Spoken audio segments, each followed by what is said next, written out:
नमस्कार.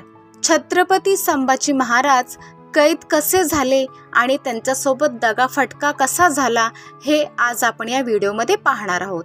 इसवी सन 1689च्या सुरुवातीला छत्रपती संभाजी महाराजांनी त्यांच्या महत्त्वाच्या सरदारांना बैठकीसाठी कोकणात संगमेश्वर येथे बोलावले.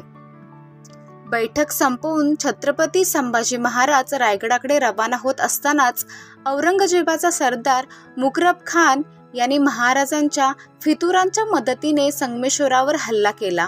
फ्रेंच गव्हर्नर गेनरल मार्टिन यांनी त्यांच्या डायरीमध्ये याची नोंद करून ठेवली आहे की जवळच्या माणसांनी दगाफटका केला.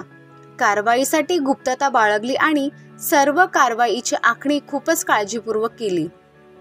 मराठ्यांमध्ये आणि शत्रूच्या सैन्यात चकमक झाली. मराठ्यांचे संख्याबळ कमी होते. प्रयत्नांची शर्थ करूनही मराठे शत्रूचा हल्ला परतवून लावू शकले नाहीत. शत्रूने संभाजी महाराजांना व त्यांच्यासोबत असलेल्या कवी कलशांना जिवंत पकडले.